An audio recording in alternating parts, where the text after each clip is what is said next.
जय हिंद दोस्तों। बिहार दरोगा के होमवर्क सीरीज में स्वागत है। आपको बता दें कि ज्ञान बिंदु द्वारा बिहार दरोगा के लिए एक होमवर्क सीरीज टेस्ट चलाया जा रहा है, जिसमें कुछ टॉपिक आपको दिए जाते हैं, फिर उसके नेक्स्ट डे उसी टॉपिक से टेस्ट लिए जाते हैं। 75 क्वेश्चन का यह टेस्ट होता है। अगर आपको नहीं पता तो अब डिस्क्रिप्शन में वीडियो दिया होगा, आप वहाँ पे जाके अन्य सभी वीडियो को देख सकते हैं। तो आज हम डे 9 का एनालिसिस करेंगे, तो आप प्रश्नों को ध्यान से सुनेंगे। आगे बढ़ते हैं।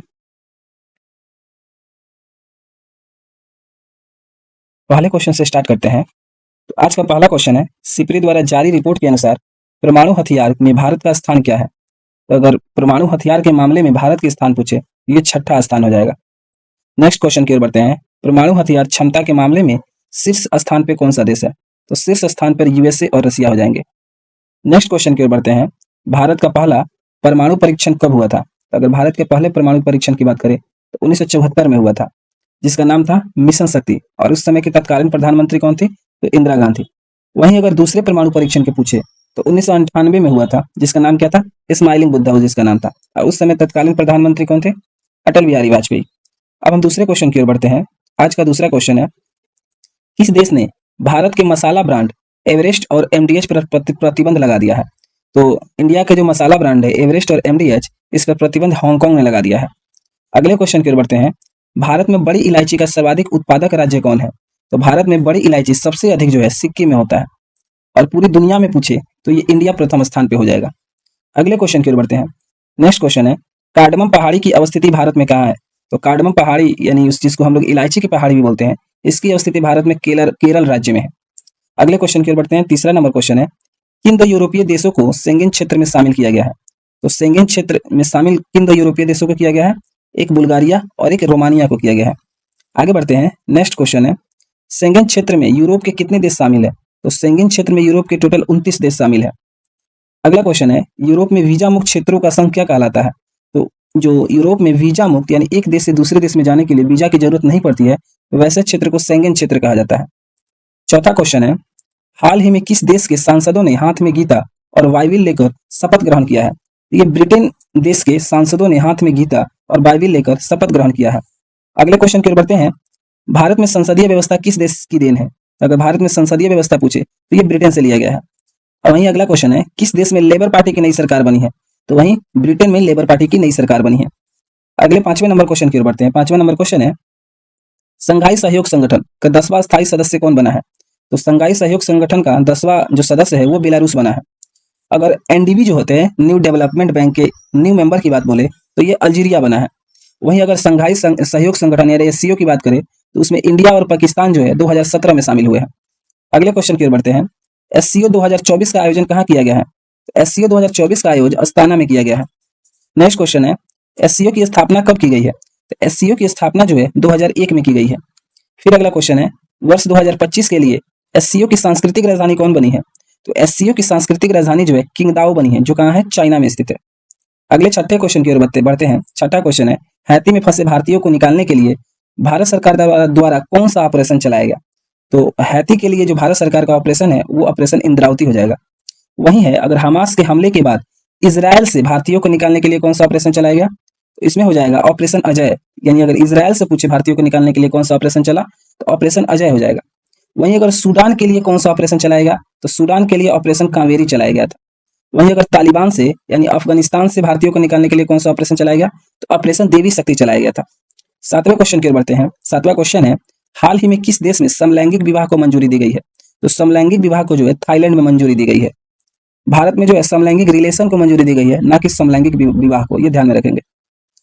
8वें क्वेश्चन की ओर बढ़ते हैं। 8वां क्वेश्चन है, किस देश ने अनिवार्य सैन्य सेवा लागू किया है, जिसमें बुलाए जाने पर कम से कम 2 साल सेना में सेवा देनी होगी?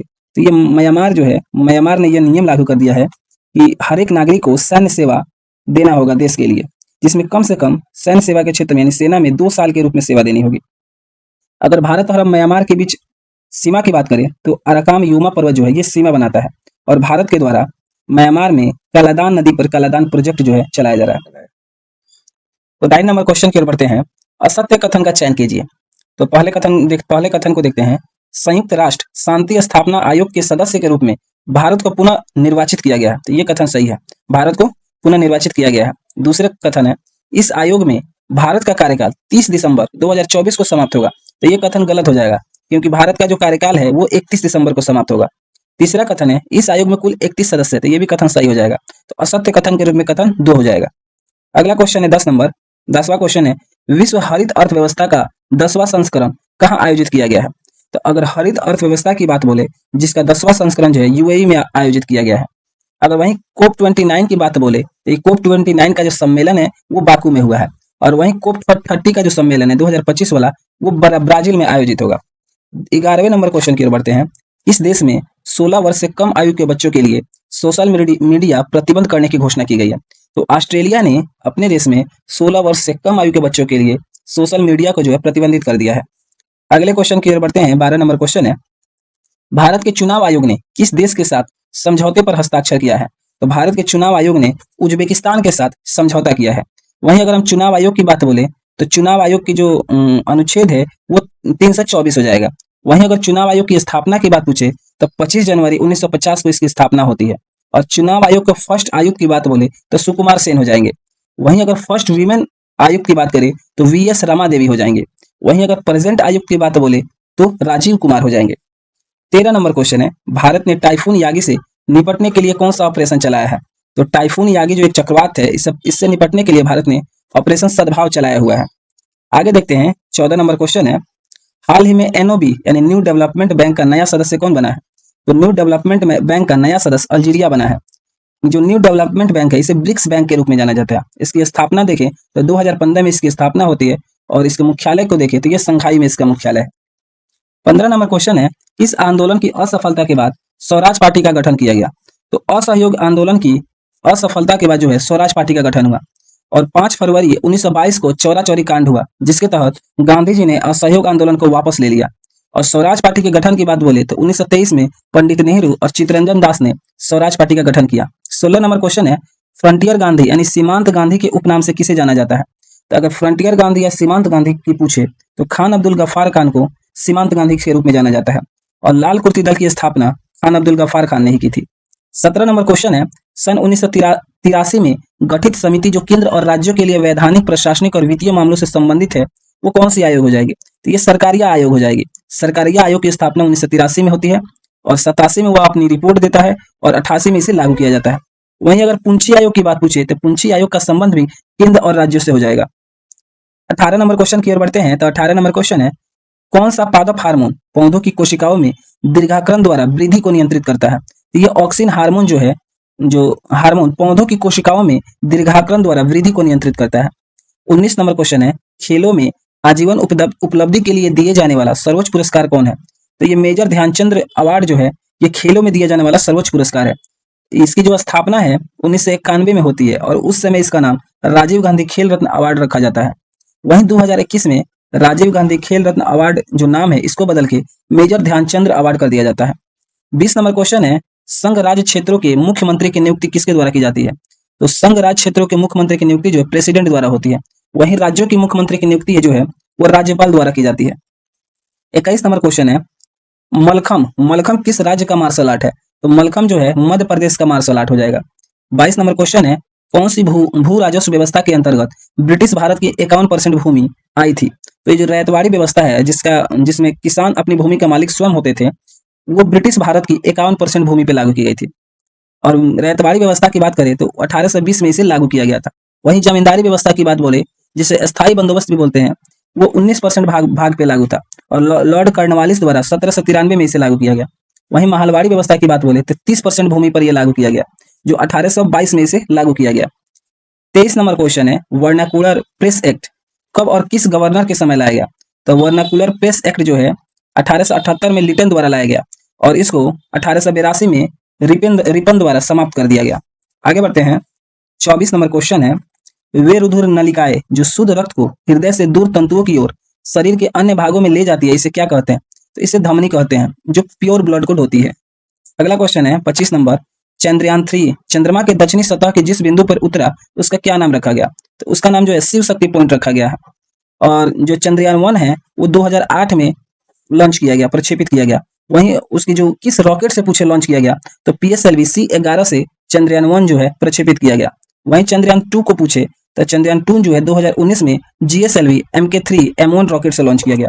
वही चंद्रयान 3 का बात पूछे तो LVM M3 M4 से यह लॉन्च किया गया। 26 नंबर क्वेश्चन की ओर बढ़ते हैं। 26 नंबर क्वेश्चन है, भारत को दूध उत्पादन में आत्मनिर्भर बनाने के लिए ऑपरेशन फ्लड कब शुरू किया गया? तो ऑपरेशन फ्लड जो है 1970 में शुरू किया गया और उस समय की बनी अमूल कंपनी सबसे बड़ी कंपनी आज बन गई है। वहीं 27 नंबर क्वेश्चन को देखें, समुद्र की गहराई का पता लगाने के लिए और सोनार उपकरण में किस तरंग का प्रयोग किया जाता है? तो सोनार उपकरण की बात बोले तो इसमें अल्ट्रासोनिक वेव का प्रयोग होता है। इंफ्रासोनिक वेव को देखें तो 20 हर्ट्ज से कम आवृत्ति को ये नापता है। वहीं ऑडिबल वेव को देखें तो 20 हर्ट्ज से 20,000 हर्ट्ज की आवृत्ति को ये मापता है। वहीं अल्ट्रासोनिक को देखें तो 20,000 हर्ट्ज से अधिक की आवृत्ति को ये मापता है। आगे बढ़ते हैं 28 नंबर क्वेश्चन की ओर देखते हैं। भारत का नियंत्रक और महालेखा परीक्षक अपनी रिपोर्ट किसे सौंपता है? तो भारत का जो CAG है अपनी रिपोर्ट जो है प्रेसिडेंट को सौंपता है और भारत में CAG का पद जो है 1919 एक्ट के तहत आता है। और फर्स्ट CAG की बात बोले तो भारत में पहले CAG कौन थे? तो के नरहरि राव थे। और जो CAG का आर्टिकल है तो अनुच्छेद 148 में CAG की चर्चा है। और जो CAG होता है इसकी रिपोर्ट को कौन अध्ययन करता है? तो ये लोक लेखा समिति, जो विपक्षी दल के नेता इसके अध्यक्ष होते हैं, वो अध्ययन करता है। 29 नंबर क्वेश्चन देखते हैं, निम्नलिखित तरंगों को उनकी आवृत्ति के अनुसार अवरोही क्रम में सजाना है। तो अवरोही क्रम यानी जिसकी क्षमता सबसे अधिक है, अधिक से कम की ओर सजाना है। तो एक ट्रिक याद रखेंगे, YXUV-IMR, इसके तहत आप सजा सकते हैं। तो सबसे पहले गामा हो जाएगा, गामा किरण के बाद एक्स किरण हो जाएगा, एक्स के किरण के बाद पराबैंगनी किरण हो जाएगा और फिर विजुअल किरण यानी दृश्य किरण हो जाएगा। 30 नंबर क्वेश्चन देखते हैं, सिंधु सभ्यता का वह कौन सा स्थल है जहां से जुते हुए खेत के साक्ष्य, बेलनाकार मुहरे और कर्मकांड के साक्ष्य मिले हैं? तो कालीबंगा जो है, कालीबंगा से जुटे हुए खेत के साक्ष्य मिले हैं। और कालीबंगा जो है ये राजस्थान में स्थित है और ये घग्गर नदी के किनारे स्थित है। अगला क्वेश्चन है 31 नंबर क्वेश्चन देखते हैं, मायोपिया से पीड़ित व्यक्ति के चश्मे में कौन से लेंस का प्रयोग होता है? तो मायोपिया यानी निकट दृष्टि दोष जो होता है उससे पीड़ित व्यक्ति के लेंस में कॉनकेव यानी अवतल लेंस का प्रयोग होता है। वहीं दूर दृष्टि दोष की बात बोले, हाइपरमेट्रोपिया बोले, तो उसमें उत्तल लेंस यानी कॉन्वेक्स लेंस का प्रयोग होता है। 32 नंबर क्वेश्चन देखते हैं, वह पुर्तगालों का गवर्नर कौन था जिसने गोवा पे अधिकार किया था? तो गोवा पे अधिकार जो है अल्बुकर्क ने 1510 में किया था। सती प्रथा पर पहली बार प्रतिबंध भी अल्बुकर्क ने ही लगवाया था। जो अगर कैपिटल की बात पूछे तो गोवा को कैपिटल 1530 में बनाया गया था। और पुर्तगालों का जो है दमन पे अधिकार 1535 में हुआ। ब्लू वाटर पॉलिसी की बात बोले तो ये अल्मीडा के द्वारा लाया गया था। आगे देखते हैं 33 नंबर क्वेश्चन है, खर्ची पूजा त्योहार भारत के किस राज्य में मनाया जाता है? तो खर्ची पूजा त्योहार की बात बोले तो ये त्रिपुरा में मनाया जाता है। वहीं मध्य प्रदेश में देखिए कुछ त्योहार जैसे चिली, मांडू, तानसेन, खजुराहो, ये सारे मध्य प्रदेश में मनाए जाते हैं। अगर काला घोड़ा की बात बोले तो ये महाराष्ट्र में मनाया जाता है। वहीं अगर अंबुबाची की बात बोले तो ये असम में मनाया जाता है और सिग्मो त्योहार जो है ये गोवा में मनाया जाता है।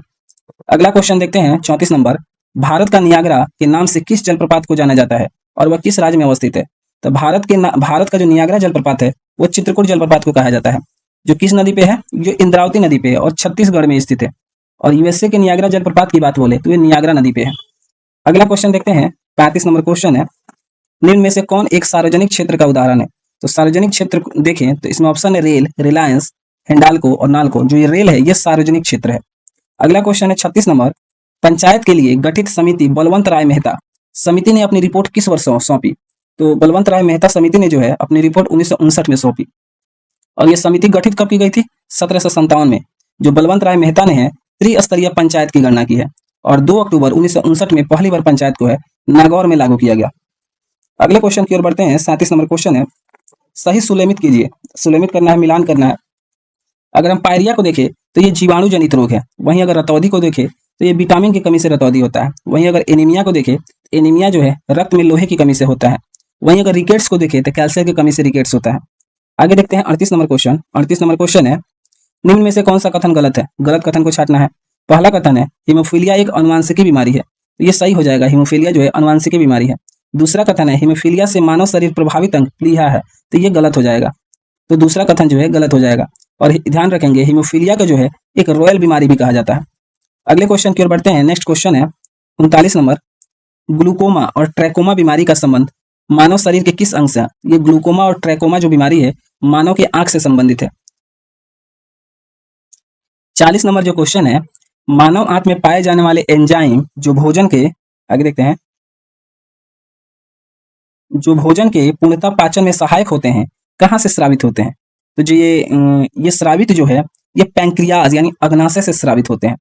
अगला क्वेश्चन है 41 नंबर, मानव शरीर की सबसे बड़ी और सबसे छोटी कोशिका कौन सी है? तो अगर सबसे बड़ी कोशिका की बात बोले तो ये तंत्रिका कोशिका हो जाएगी, और वहीं सबसे छोटी कोशिका पूछे तो ये आरबीसी हो जाएगी। वहीं अगर जनन कोशिका में सबसे बड़ी कोशिका पूछे तो एक ओवा हो जाएगी, और जनन कोशिका में सबसे छोटी बोले तो स्पर्म हो जाएगी। आगे देखते हैं 42 नंबर क्वेश्चन। 42 नंबर क्वेश्चन है, टी लिम्फोसाइट जो है उत्पन्न होता है, तो टी लिम्फोसाइट कहाँ से उत्पन्न होता है? ऑप्शन है थाइमस, अस्थि मज्जा, पेट, यकृत। तो टी लिम्फोसाइट जो है अस्थि मज्जा से उत्पन्न होता है। 43 नंबर क्वेश्चन है, ब्लड कैंसर को आमतौर पर किस नाम से जाना जाता है? तो ब्लड कैंसर को जो है ल्यूकेमिया के नाम से जाना जाता है। आगे 44 नंबर क्वेश्चन है, औद्योगिक स्तर पर पेनिसिलिन किस कवक से प्राप्त किया जाता है?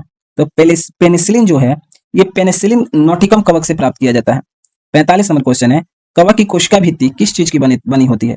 तो कवक की जो कोशिका भित्ति है वो काइटिन की बनी होती है, और प्लांट की कोशिका भित्ति सेल्यूलोज की बनी होती है। आगे 46 नंबर क्वेश्चन देखते हैं। 46 नंबर है, सूची 1 को सूची 2 से सुलेमित कीजिए और कूट की सहायता से सही उत्तर दीजिए। तो अगर हम एनाफ्लीज की बात बोले तो इसका संबंध मलेरिया से हो जाएगा। अगर क्यूलेक्स की बात बोले तो इसका संबंध फाइलेरिया से हो जाएगा। वहीं रेत मक्खी या बालू मक्खी की बात बोले तो इसका संबंध कालाजार से हो जाएगा। वहीं सीसी मक्खी की बात बोले तो इसका संबंध जो है नींद की बीमारी से हो जाएगा। आगे बढ़ते हैं 47 नंबर की ओर। 47 नंबर क्वेश्चन है, कालाजार कालाजार उत्पन्न करने वाला प्रोटोजुआ कौन सा है? तो ये ल्यूमेनिसियासिस जो होता है, ये ल्यूमेनिसियासिस प्रोटोजुआ जो होता है कालाजार को उत्पन्न करता है, जिसे सैंड मक्खी भी कहा जाता है। अगला क्वेश्चन है 48 नंबर, निम्नलिखित में से कौन सा तीव्र जठरांत संबंधी संक्रमण यानी गैस्ट्रो इंटेस्टिनल इन्फेक्शन पैदा उत्पन्न करने वाला एक जल जनित रोग है? तो इसका आंसर हो जाएगा गैस्ट्रोट्रियांट्रियासिस, इसका आंसर हो जाएगा। तो 49 नंबर क्वेश्चन है, मलेरिया तथा डेंगू में निम्नलिखित में क्या समानता है? तो दोनों जो है कीट मच्छर द्वारा उत्पन्न होते हैं। 50 नंबर क्वेश्चन है, मच्छर में मलेरिया परजीवी का जीवन चक्र किसने खोजा? तो मच्छर में मलेरिया परजीवी का जो जीवन चक्र है ये रोनाल्ड रोस ने खोजा था। अगला क्वेश्चन है 51 नंबर, टैब के टीके, या टैब ना टीबी हो जाएगा, टीबी के टीके द्वारा निम्नलिखित में से किस रोग पर नियंत्रण किया जाता है? तो इसका आंसर टाइफाइड हो जाएगा, और इसका जो टेस्ट होता है ये वेडाल टेस्ट किया जाता है।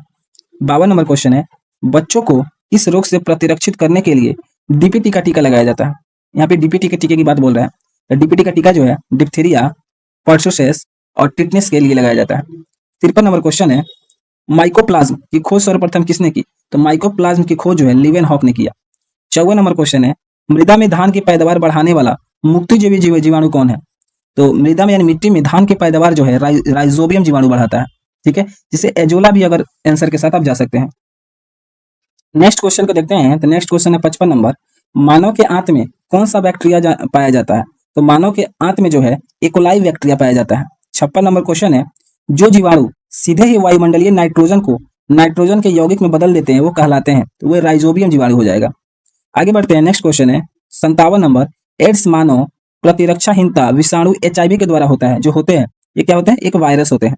अगला क्वेश्चन 58 नंबर देखते हैं। नेक्स्ट क्वेश्चन है, निम्नलिखित में से कौन सा विकल्प सही नहीं है? तो जो विकल्प सही नहीं है उसको चुनना है। तो अगर रूवियोला वायरस को देखें तो ये खसरा सही हो जाएगा। वेरियोला वायरस को देखें तो ये चेचक, ये भी सही हो जाएगा। और वेरिसेला वायरस को देखें छोटी माता, ये भी सही हो जाएगा। और मिक्सो वायरस को देखें तो फ्लेग, ये गलत हो जाएगा। ये एक बैक्टीरिया द्वारा इसका संबंध हो जाएगा।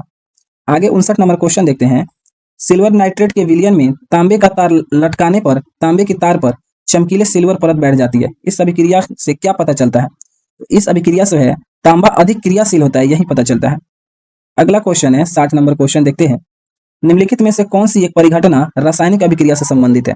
इसमें से कौन जो घटना है रासायनिक अभिक्रिया वो बताना है। पहला है सिलेंडर में उच्च दाब पर नाइट्रोजन गैस का भंडारण, ये सही नहीं है, ये नहीं होगा रासायनिक अभिक्रिया। नेक्स्ट है कार्बन डाइऑक्साइड गैस को तरल के रूप में परिवर्तन, तो ये भी नहीं होगा। अगला स्टेटमेंट है तांबे के पत्थर को उच्च ताप पे गर्म करना, तो यह स्टेटमेंट सही हो जाएगा, यही रासायनिक अभिक्रिया है। आगे देखते हैं 61 नंबर क्वेश्चन। 61 नंबर क्वेश्चन है, निम्नलिखित कथनों पर विचार कीजिए। एंजाइम जटिल नाइट्रोजन युक्त अकार्बनिक यौगिक है।